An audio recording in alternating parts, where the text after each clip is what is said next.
Welcome back, everyone. Tonight, I'm bringing you 3 deeply unsettling stories about backyards. Those familiar spaces right outside our homes where we're supposed to feel safe, where children play, where we relax on summer evenings. These aren't stories about wild animals or natural threats. These are real experiences from real people who discovered that sometimes, the most terrifying encounters happen in the space between your back door and your fence. In that territory you thought you knew, you thought you controlled, you thought was yours.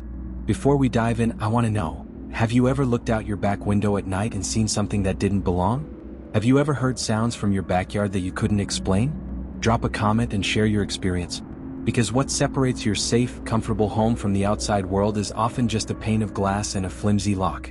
What you're about to hear will make you think twice about going outside after dark, about leaving your back door unlocked, about assuming that your backyard is private just because it's surrounded by a fence. Alright, let's begin.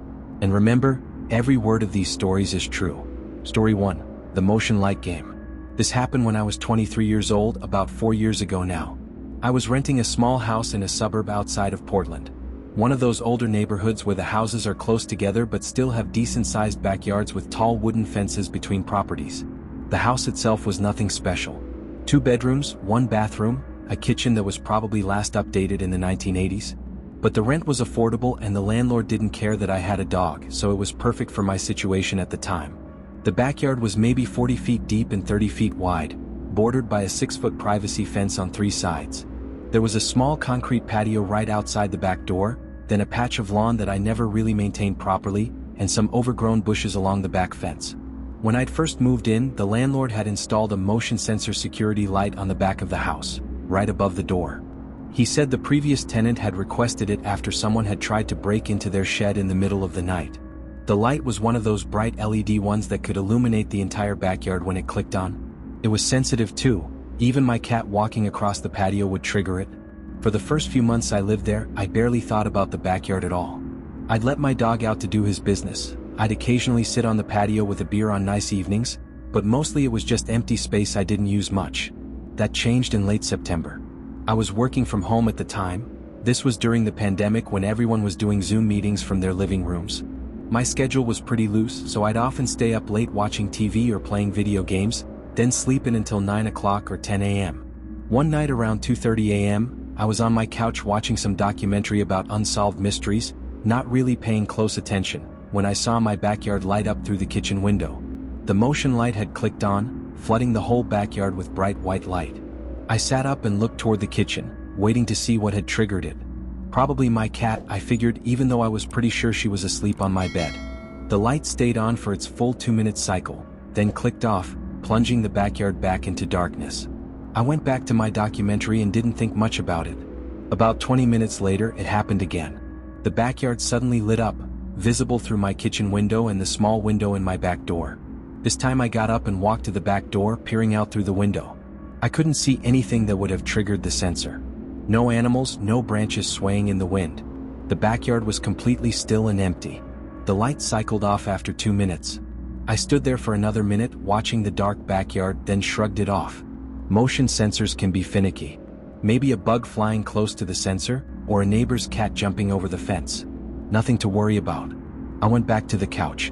20 minutes later, almost exactly 20 minutes, I'd later realize, it happened again. The backyard lit up. This time I stayed on the couch and just watched through the kitchen doorway. I couldn't see the whole backyard from that angle, just the section of fence on the left side and part of the patio. Nothing moved. Nothing I could see anyway. The pattern continued for the next 2 hours. Every 20 minutes, like clockwork, the motion light would click on, stay lit for its 2-minute cycle, then turn off. By the 5th or 6th time, I was getting seriously unsettled. That's not random. That's not a bug or an animal. That's deliberate. Someone, or something, was triggering that sensor every 20 minutes. I grabbed my phone and turned on the flashlight, then unlocked the back door and stepped out onto the patio. The motion sensor immediately triggered and the backyard flooded with light. I swept my phone's flashlight across the yard, looking for anything that could explain what was happening. The yard was empty. The gate to the side yard was closed and latched. The bushes along the back fence weren't moving. I walked across the lawn to the back fence and shined my light over it into my neighbor's yard. Their yard was dark and empty too. I stood there for a few minutes, feeling ridiculous. I was worked up over a malfunctioning motion sensor. That was the only logical explanation. I went back inside, locked the door, and decided to just go to bed. Let the light do whatever it was going to do. But as I was brushing my teeth, I thought about the timing. Every 20 minutes. Exactly 20 minutes.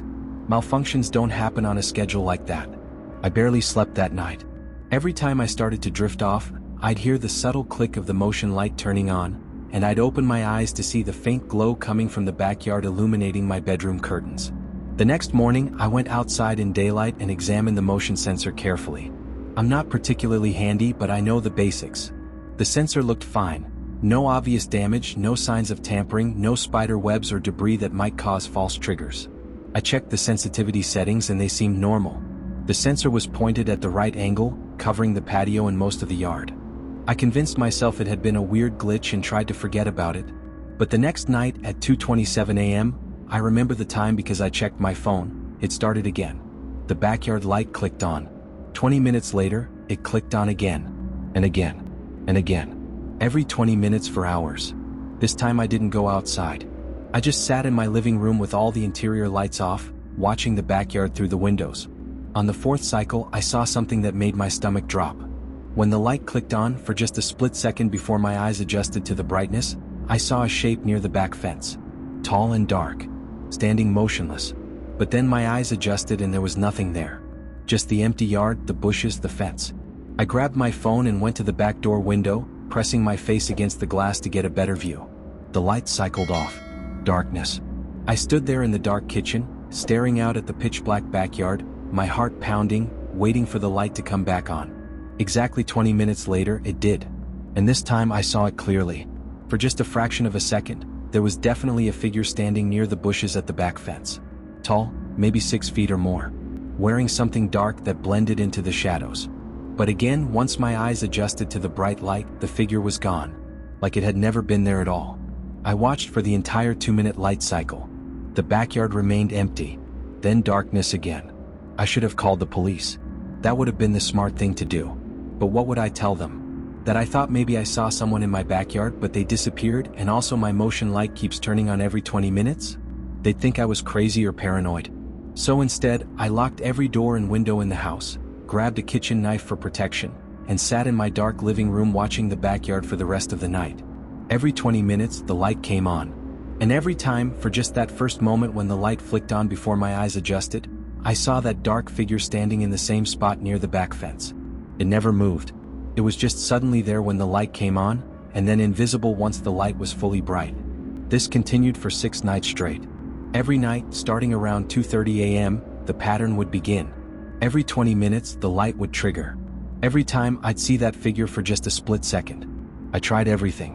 I went outside during the day and examined every inch of the backyard. I checked for footprints. There were none. I looked for disturbed dirt or broken branches. Nothing. I inspected the fence for signs that someone was climbing over. It was undamaged.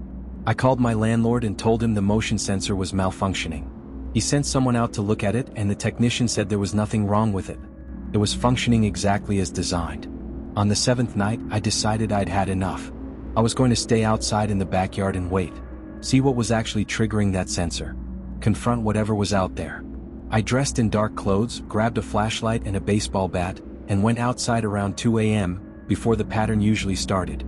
I positioned myself in the corner of the patio where I'd be in the shadows even when the light was on, and I waited. 2:30 came and went. The light didn't turn on. 2:50, nothing.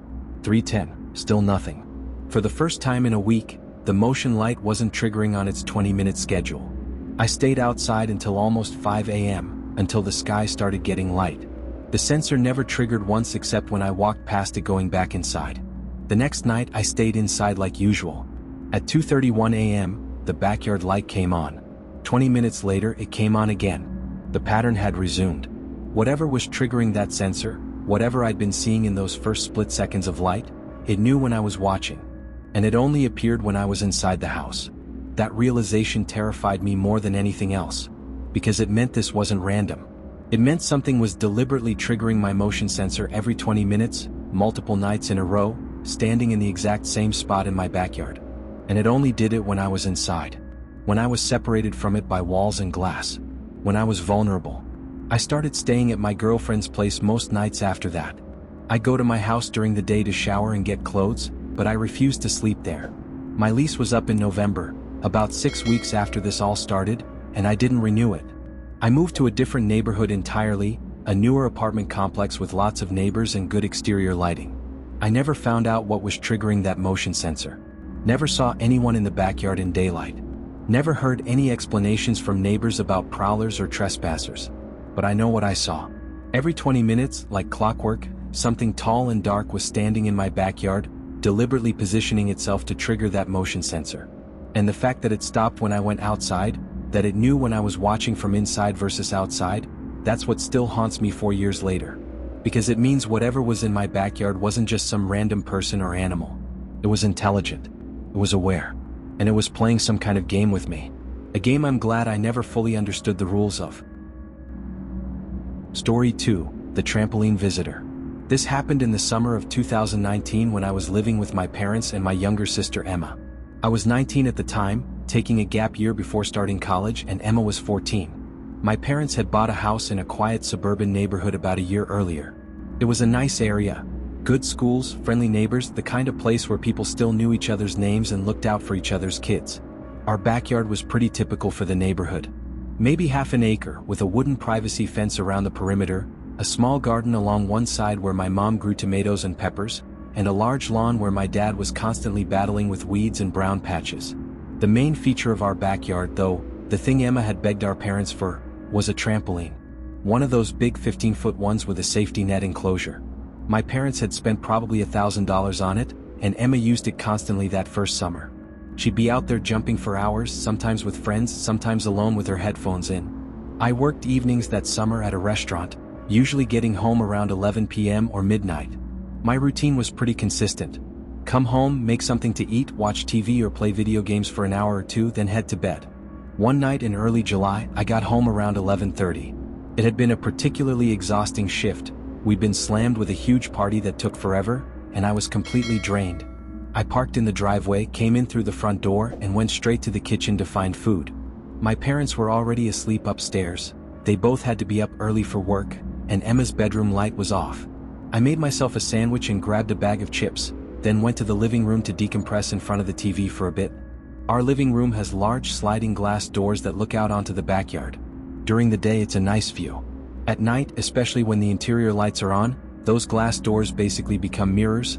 You can't see outside at all, just your own reflection staring back at you.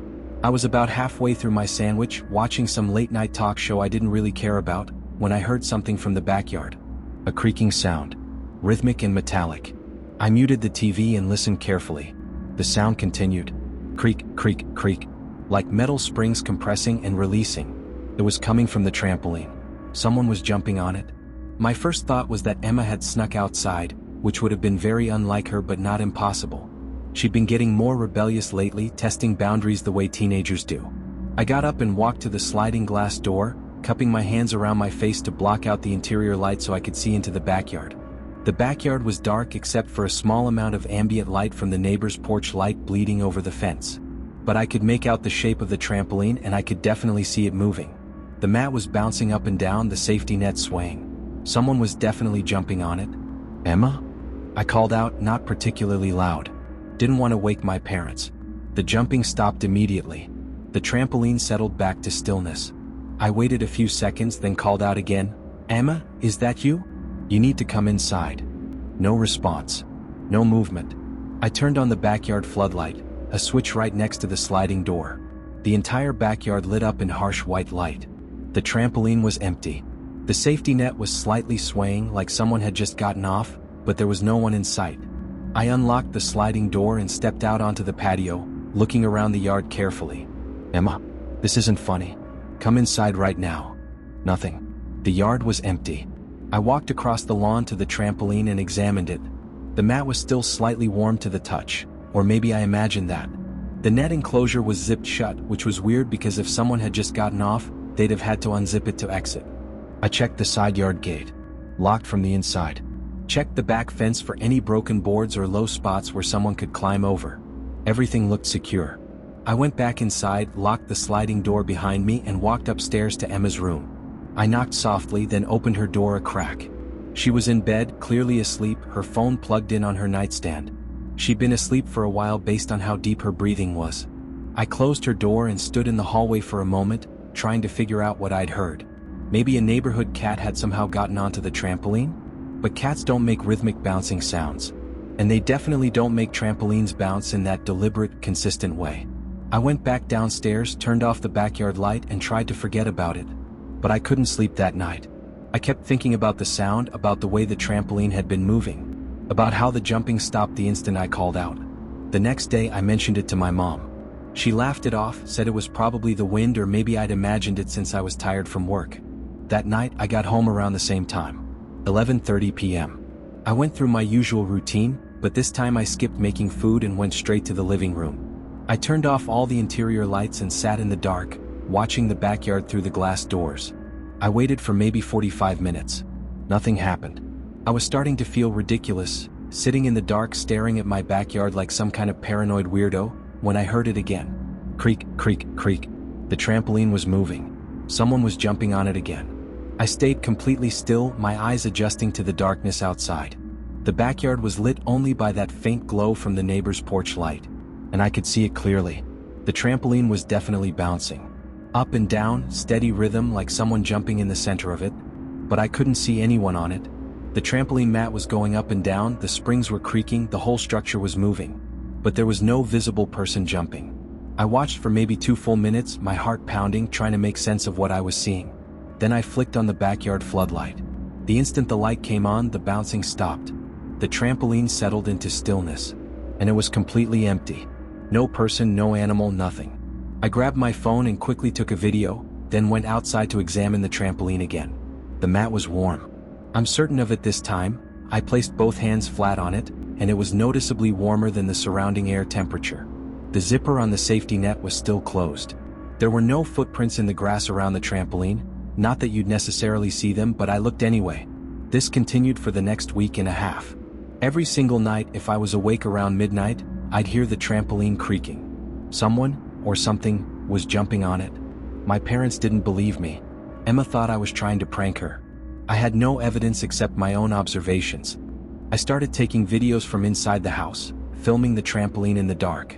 The videos were terrible quality, just a dark backyard with a barely visible trampoline shape, but you could hear the creaking sounds clearly. I showed them to my parents. My dad looked concerned and went outside to examine the trampoline during daylight. He said maybe the springs were loose and making noise when the wind blew. But it wasn't wind. Wind doesn't make a trampoline bounce in a steady, rhythmic pattern. Wind doesn't stop the instant you turn on a light or make a sound.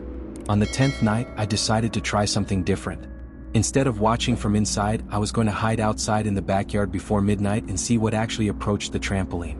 Around 11 p.m., I told my parents I was going to bed early. Instead, I quietly slipped out the front door, went around the side of the house, and entered the backyard through the side gate. I positioned myself in the dark corner near my mom's garden, hidden behind some large tomato plants, where I had a clear view of the trampoline. Then I waited.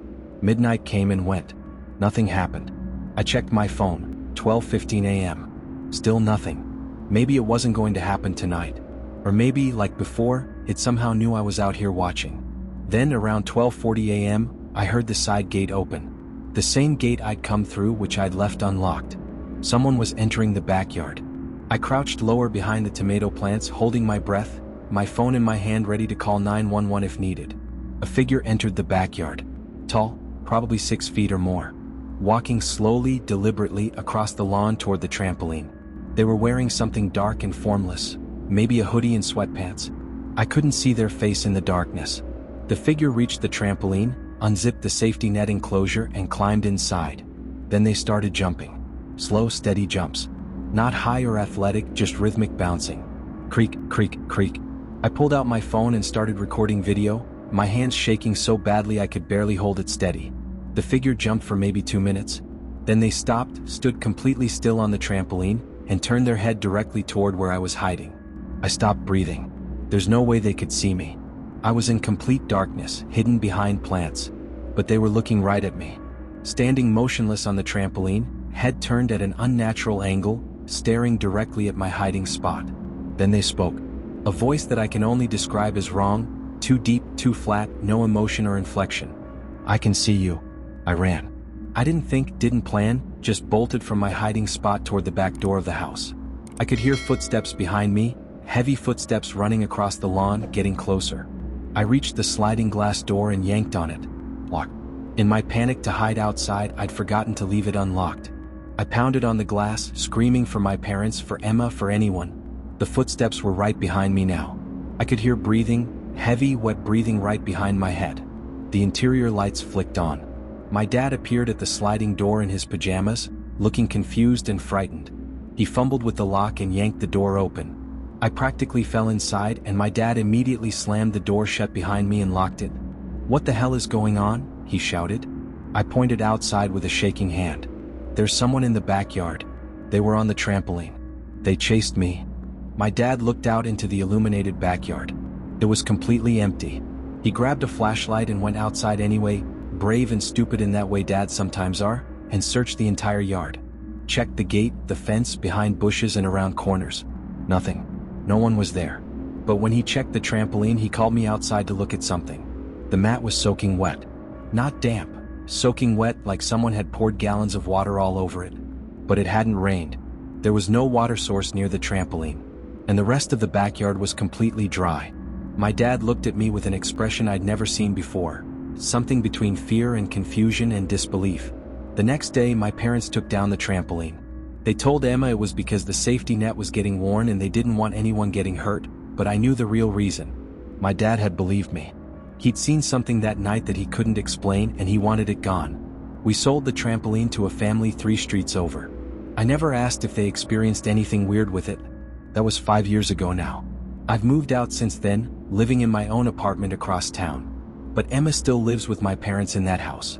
She told me recently that sometimes, late at night, she still hears creaking sounds from the backyard. From the exact spot where the trampoline used to be. Like someone is still out there, still jumping, even though there's nothing there anymore. Just empty grass where something used to play. Story 3. The woman who stood in the rain. This happened last year, so it's still very fresh in my mind. I'm a 32-year-old woman living alone in a small house in a residential neighborhood in Ohio. The kind of neighborhood where people have lived in their houses for decades, where everyone knows everyone, where nothing bad ever happens. I work as a graphic designer, mostly from home, which means I keep odd hours. I'll work until 2 o'clock or 3 a.m. sometimes when I'm on a deadline, then sleep until late morning. My house is a small ranch-style place with a decent backyard. Maybe a 1/4 acre with a wooden fence about 5 feet tall surrounding it. There's a small patio right outside my back door, then a lawn, then some trees along the back fence that separate my property from the houses on the next street over. I've lived here for about 3 years, and in that entire time, I'd never had any problems. Never felt unsafe, never had issues with neighbors or trespassers or anything like that. That changed one night in October. I'd been working late on a project, some branding materials for a client that were due the next morning. I was in that zone where you lose track of time completely, just focused on getting the work done. Around 2:30 a.m., I got up from my desk to stretch my legs and make some coffee. My office/bedroom is at the back of the house with a window that looks out onto the backyard. As I was stretching, looking out the window just to rest my eyes on something other than a computer screen, I noticed something in the backyard. A person, standing on my lawn, completely still. My first reaction was confusion more than fear. Like my brain couldn't quite process what it was seeing. There was a woman standing in the middle of my backyard at 2:30 in the morning. She was maybe 30 feet from my window. Tall and thin, wearing what looked like a long white nightgown or dress. Her hair was long and dark, hanging wet around her shoulders and face. And she was just standing there, facing my house, not moving at all. I stepped back from the window instinctively, my heart suddenly racing. I moved to the side where she wouldn't be able to see me directly and peered out again. She was still there, still standing in the exact same position. It had started raining lightly, I could see the raindrops in the glow from my neighbor's security light, and she was just standing there in it, getting soaked, not reacting at all. I grabbed my phone and immediately called 911. The dispatcher answered, "911, what's your emergency?" "There's someone in my backyard," I said, trying to keep my voice steady. "A woman. She's just standing there in the middle of my lawn. Is she threatening you in any way? Do you know who she is?" "No, I don't know who she is. She's not doing anything, just standing there. But it's almost 3 o'clock in the morning and she's in my fenced backyard." The dispatcher told me officers would be there in about 5 minutes and to stay inside with my doors locked. I stayed by the window watching the woman. She didn't move, didn't look around, just stood there in the rain facing my house. After maybe 3 minutes, I saw flashlights approaching from the side of my house. The police had arrived and were entering my backyard. 2 officers walked into the yard with their flashlights sweeping across the lawn. And the woman was gone. Just gone. I watched the officers search the entire backyard, behind bushes, along the fence, near the trees. They checked the gate, which was still latched from the inside. They walked the whole perimeter of the fence looking for broken boards or places where someone could have climbed over. One officer came to my back door and I let him inside. I explained what I'd seen, the woman in the white dress standing in the middle of my lawn, completely motionless. He was professional and kind, but I could tell he didn't quite believe me. Or at least he thought I'd seen something innocent, maybe a neighbor's white lawn decoration or a trick of the light. We didn't find anyone in your backyard, ma'am. The gate was secured from the inside, and there's no evidence of anyone climbing the fence. Are you sure you saw a person? Yes, I said firmly. I saw a woman. She was standing right out there. I pointed through the window to the exact spot. The other officer came inside and showed me his phone. He'd taken photos of my backyard from different angles, wanting to document the scene. I looked through the photos. Empty lawn, fence, trees. No person. No footprints in the grass despite the rain. Nothing. They told me to call again if anything else happened, and they left. I didn't sleep at all that night. I sat in my living room with all the lights on, checking the windows every few minutes, convinced I'd see that woman again. Nothing happened. The next day I tried to rationalize it. Maybe I'd been staring at my computer screen for so long that my eyes were playing tricks on me. Maybe I'd briefly dozed off and dreamed it. Maybe it was some kind of stress-induced hallucination. But I knew what I'd seen. It was real. 3 nights later, it happened again. I was in my bedroom around 1 a.m., getting ready for bed this time, when I glanced out the window. She was back. Same woman, same white dress, same position in the middle of the lawn. Standing in the exact same spot as before. This time it wasn't raining. It was a clear night with a decent amount of moonlight. I could see her more clearly. Her dress was old-fashioned looking, like something from the 1800s, long and shapeless. Her hair was still wet, hanging in dark strands around her face. Her skin was pale, almost glowing in the moonlight. And she was staring directly at my window. Not just facing the house, staring at my window specifically. Like she knew I was standing there looking at her. I grabbed my phone to take a picture. My hands were shaking so badly I could barely unlock it and open the camera app. I raised the phone and took a photo through the window. The flash went off, I'd forgotten to turn it off, and the backyard lit up for just a split second. In that instant of bright light, the woman was gone. Not running away, not falling down. Just gone. Like she'd been erased. I looked at the photo on my phone. It showed my backyard, empty except for grass and fence and trees. No woman. No sign anyone had been there. I called 911 again. Different dispatcher this time, but same result. Officers came, searched the backyard, found nothing. This time they were less patient with me. One officer suggested I might be experiencing stress or anxiety and recommended I speak with a doctor. This became a pattern over the next 2 weeks. Every 3 or 4 nights I'd see her. Always between 1 o'clock and 3 a.m. Always in the same spot.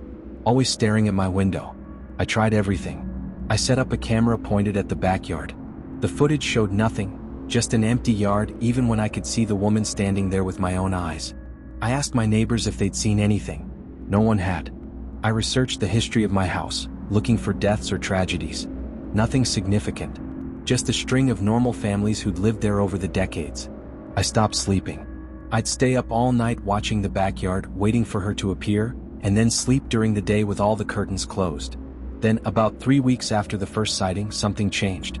I saw her appear in the backyard around 2 a.m., same as always. But this time, after standing motionless for several minutes, she started walking toward the house. Slow, deliberate steps. Getting closer to my window. I backed away from the window, my heart pounding. She reached the patio, then stepped up onto it. Now she was maybe 10 feet from my window, separated only by glass. She stood there for a moment, her face tilted down so I couldn't see her features clearly through the wet, stringy hair. Then she raised her head and looked directly at me. Her eyes were completely black. Not just dark, entirely black, like someone had replaced her eyes with pools of ink. And her mouth opened impossibly wide, wider than any human mouth should be able to open, and she screamed. No sound came through the glass, but I could see her screaming, her black mouth gaping, her whole body shaking with the force of it. I ran from the room, grabbed my car keys and left my house. I drove to a 24-hour diner and sat there until sunrise, drinking coffee and trying to stop shaking. When I went back home in full daylight, I called a realtor. I put my house on the market that same week. I stayed with friends while it was being shown, refusing to spend another night there. It sold within a month, below market value because I was desperate to be rid of it. The new owners are a young couple with a baby.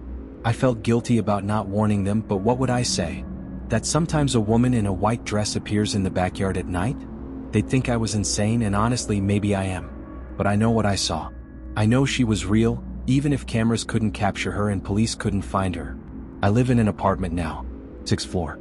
No backyard, no windows facing anything except other buildings and a parking lot. And I never, ever look outside between 1 o'clock and 3 a.m. because I don't want to know if she found me again. 3 people. 3 backyards that should have been safe spaces. 3 encounters with something that didn't belong, that defied explanation, that turned familiar territory into a place of terror. I want to thank everyone who shared their experiences. Sometimes the scariest things aren't in dark forests or abandoned buildings. Sometimes they're in the space right outside your back door, in the yard you thought you controlled, in the familiar territory that's supposed to be yours. If you found these stories compelling, please like and subscribe. And if you've ever seen something in your backyard that you couldn't explain, something that made you question whether your property is really as private and safe as you thought, share your story in the comments. These experiences need to be documented and believed. Stay safe out there. Keep your back doors locked. Maybe install some good security lights. And remember, just because a space is fenced doesn't mean it's secure. Just because it's yours doesn't mean you're alone there. Until next time.